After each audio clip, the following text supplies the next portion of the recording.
Hello and welcome to the launch of Project Bloom, the WAT PI course that we have at Anastasis Academy. This course aims to prepare you for the subsequent personality assessment round that happens at most B schools after your entrance exams are done, be it after NMAT or SNAP or ZAT or CAT. So what all is contained within this program that I will talk of. And of course, what all extra we do, how our process is, and of course, the most important issue, pricing.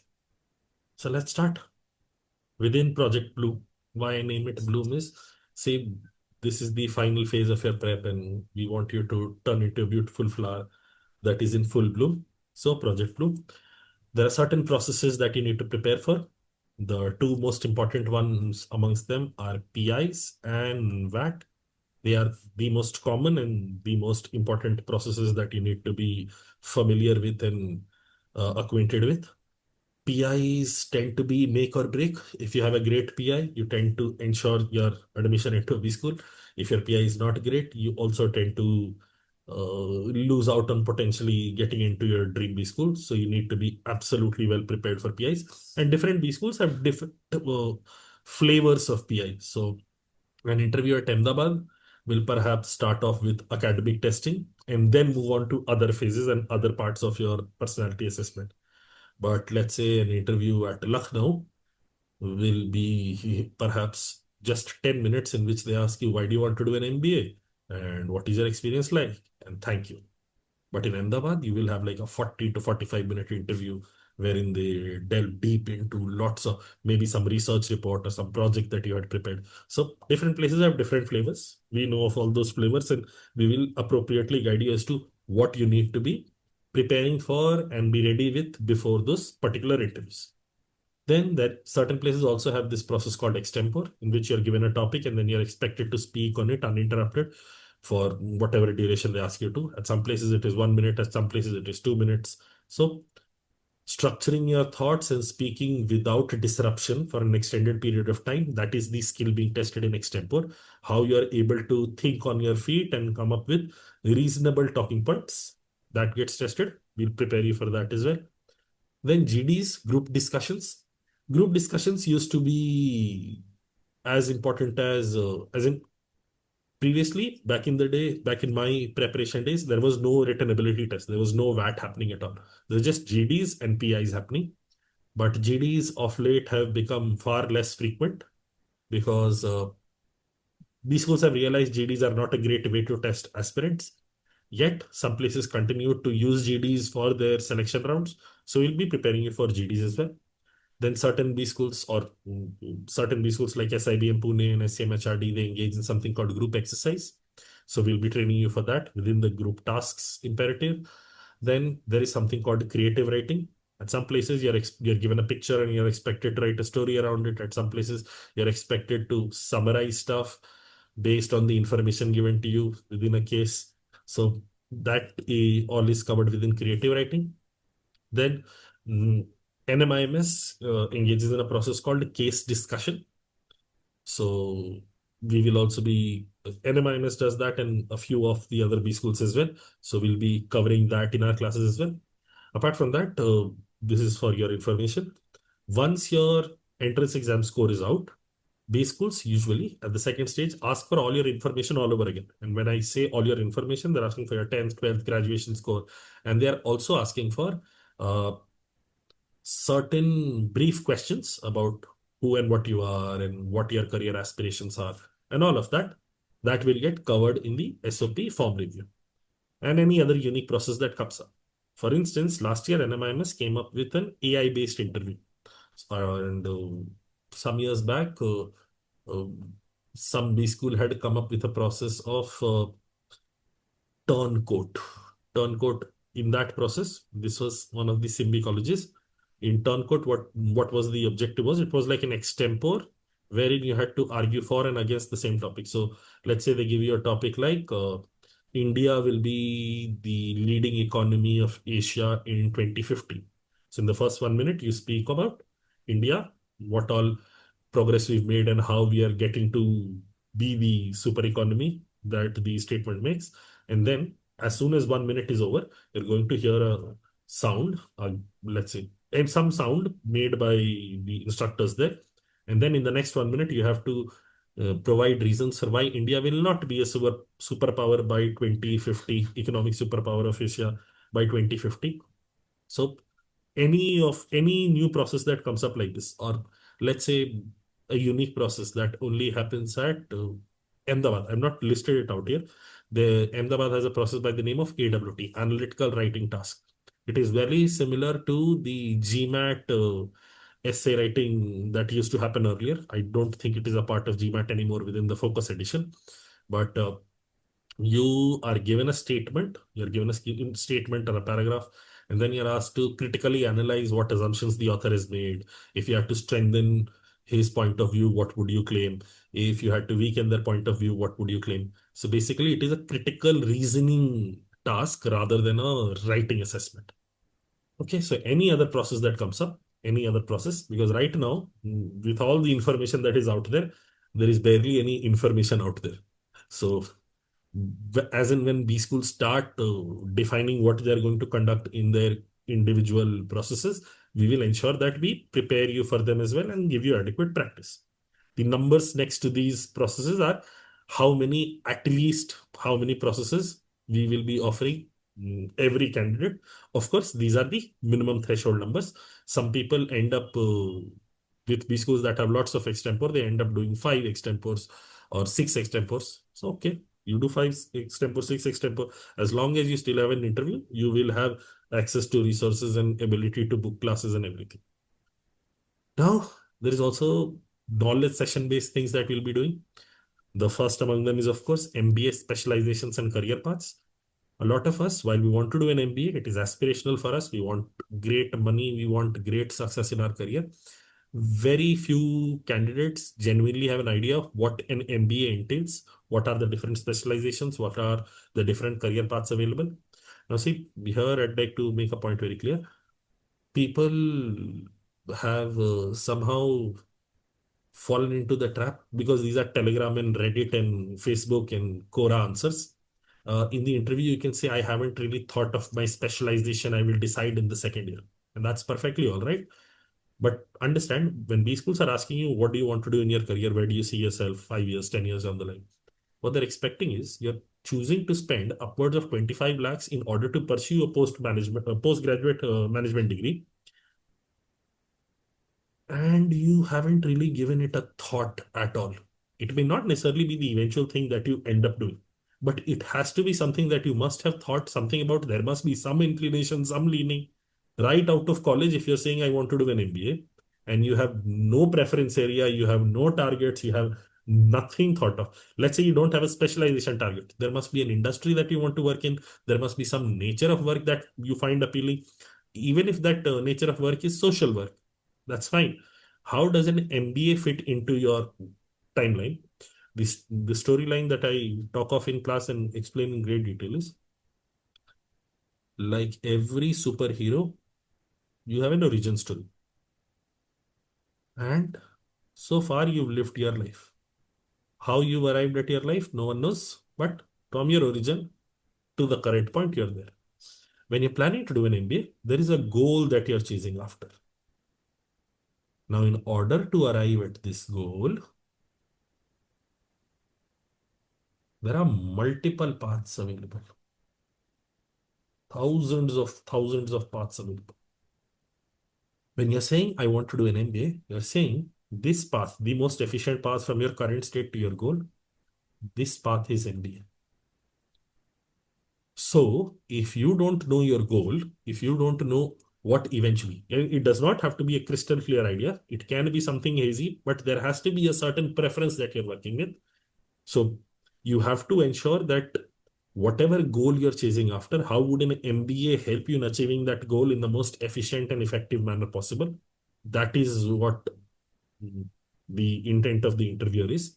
So knowing about the different specializations, the kind of work that they do, what career paths they have, this will perhaps give you greater clarity on what you want to eventually achieve. Then understand you're going for a management course. And when you're going for a management course and a postgraduate management course, you're not going to be taught from level zero. In fact, in most B schools, if you talk to the aspirants there, the students there, you'll realize in B schools, there is very little teacher to student absolute basic level understanding happening. There are ideas being shared. There are high level thoughts and versions being shared that ensure you get uplifted.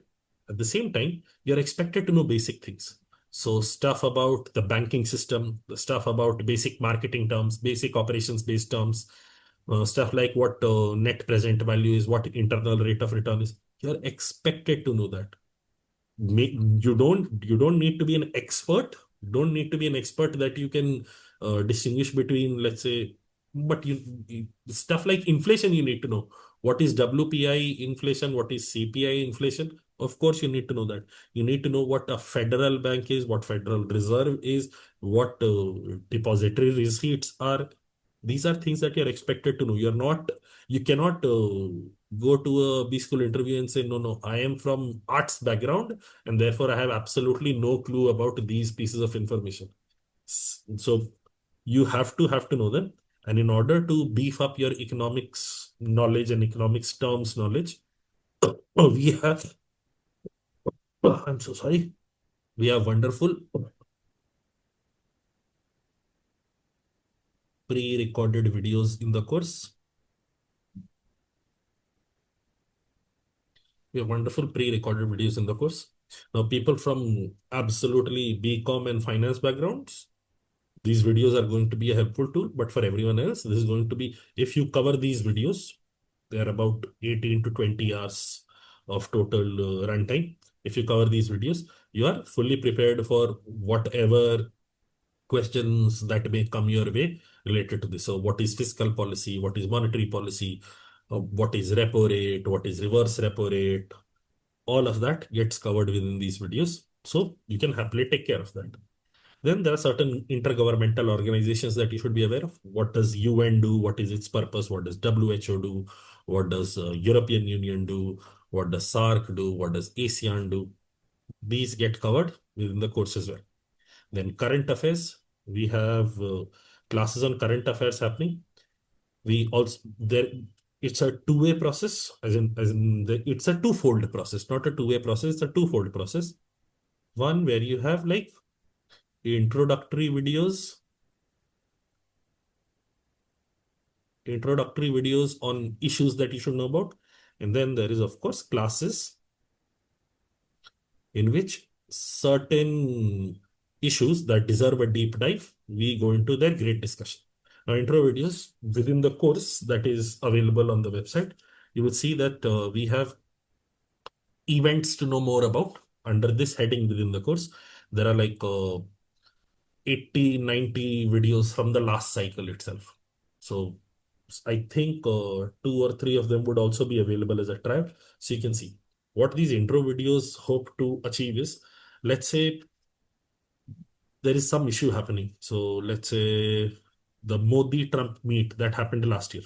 These schools have this tendency that they ask you a lot about current affairs, as in yesterday kya hua, ek hafte pehle kya hua, those sorts of things.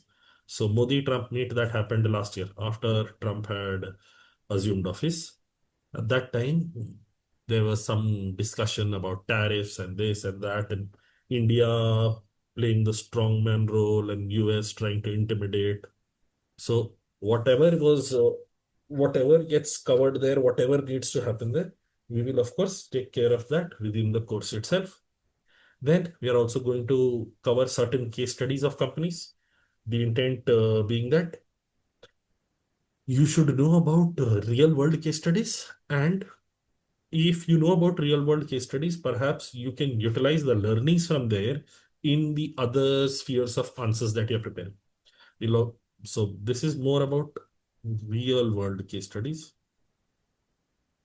In the previous page, we had talked of case studies. This was more the case study discussion format.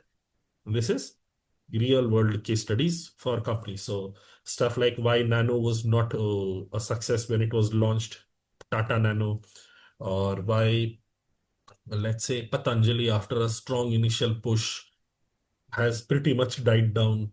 What happened there? How Yippee tried to compete with Maggie, or all those storylines, real world individual storylines, those will be covered in the case study classes.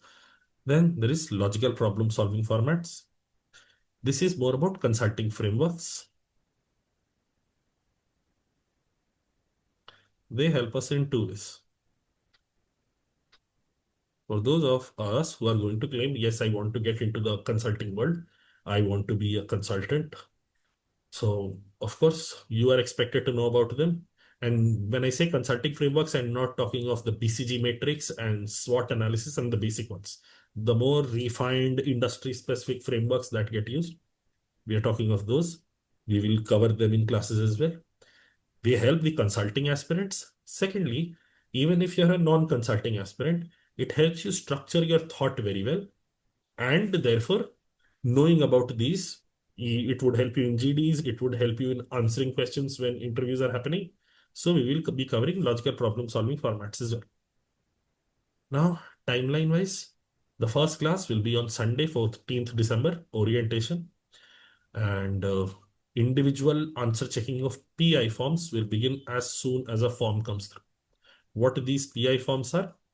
Say, once the initial PI classes are over, you'll be given a form which will have some 10, 11, 12 HR questions. And these questions will be far ranging. These will not be subject specific, but far ranging. Stuff like what do you want to do in your career and where do you see yourself 5 to 10 years down the line, your strengths, weaknesses, tell us about yourself. What would you do in case you don't make it to a good B school this year? What will other students learn from you once you're on the campus? Questions like these. So these PI forms will be sent out, and every answer will have a word limit. Those people who adhere to the word limit without using AI and send their answers through, their PI forms will be individually checked in a 3 to 4 hour session, 1-to-1 session, because in that 3 to 4 hour session, I'm able to know and I'm able to capture a lot of information about the candidate and what they are about and what they are planning to do and how best to shape their answers. And once that gets taken care of, historically, students have been very happy with that PI form work because once you do this, when you go to a B school, your summer internship drive happens. You only have to worry about the content. When your final placements happen, you only have to worry about the content because this takes care of the personality checking part in such a great detailed way that you don't have to worry about any other thing. Mock PIs will run simultaneously. Classes will happen on 4 to 6 days a week. Initially, it will be slightly lower in number or at least low intensity classes because initially we'll be preparing for GDPI along with our ZAT prep. So we don't want to overburden you. Whether you have to make a choice, you have to do both the things. Ideally, you have to do both the things, but we don't want one aspect of your prep to be so heavy that something else gets compromised. The class timings will be from 6 p.m. to 8 p.m. Whenever it is happening, it is always 6 p.m. to 8 p.m. And yes, and the last most important bit, the pricing. The course price is 20,999, or for those who like to round up, 21,000. And this page also has this beautiful word warning. Understand, personality assessment is personality assessment. This is what B schools are doing. And this is more sort of based on my experience with certain Bloom students from last year, which I want to make clear. Just because you are in my course, it does not translate into I will be writing your answers for you. It does not mean I will be doing the task for you. It does not mean that I will be running after you for every form that you have to submit. What it means is, or I'll give you the example how our thing works and what I found very, very unprofessional and irritating last cycle. So let's say a B school has a form deadline of 15th Jan. You have to submit the form of 15, by 15th Jan. So I make a Google Drive link and ask people, and I inform them in advance, okay, you have to submit this form to me by 11th Jan. To me, to Arvind, by 11th Jan. 15th Jan is the B school deadline. This is my deadline. This is B school. Okay. Why I make this as a deadline is on 12th and perhaps on 13th, I review those answers. I go through those individual forms. Some forms require very minimal intervention. I don't have to do a lot of work. Some forms require me to do a lot of work. Some forms require me to send it back to the original answer writer and tell them to rewrite this. The idea that you have shared here is absolutely bonkers. You cannot possibly be sending this over. I review. Then those people who have asked to rewrite, I tell them, send it to me by 14th. I will review it again. Then on the 14th, second review happens and I send it over. Good to go. You can submit it. Work is done. Some wonderful people on 14th or 15th will remember, sir, I have a form deadline coming up 15th Jan का ये deadline है. Please मेरा form check कर दीजिए. I am not doing that. I'm absolutely not doing that. The process is very well defined. And acha, मान लो, some B schools also have an irritating habit. On 11th, they will come out with the deadline on 13th. ऐसा कुछ किया. In these cases, I understand कि भाई दिक्कत हो गई थी. तो हम 12th का डेडलाइन देते हैं सेल्फ का और फिर हम बीच में बी स्कूल का देते हैं.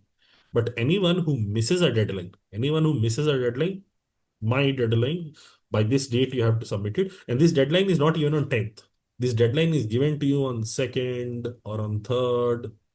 You have enough time to fill up stuff. This deadline is given to you then. If you don't send it over to me within the prescribed timeline and later on you are hounding me and disturbing me, then perhaps we are not the best fit for you. Because what we are expecting is people to be responsible for their own forms and ensuring that they don't miss out on important stuff that they have to take care of. It should, I don't expect to be taking care of kindergarten kids. I want to be uh, providing the best sort of help and services to people who are looking to ace this process. So in case you're looking for a support mechanism and environment that ensures you are succeeding, we are perhaps the best place for you. But in case you're looking for somebody to mollycoddle you into success, we cannot possibly do that, or I cannot possibly do that. Our system is not designed for that, and I put my foot down on this issue. In case you want somebody to be running after you, basically adopt you and mm, become in charge of everything, we are not the place for you. That is the last bit I want to tell you. That is my warning. Apart from that, everything else that I feel has helped kids all throughout the years, you can go through this. In case you have any questions, every page has this phone number, this email ID, our website. You can contact there and you will get whatever further clarity you need. That will be all from my end. Okay, bye.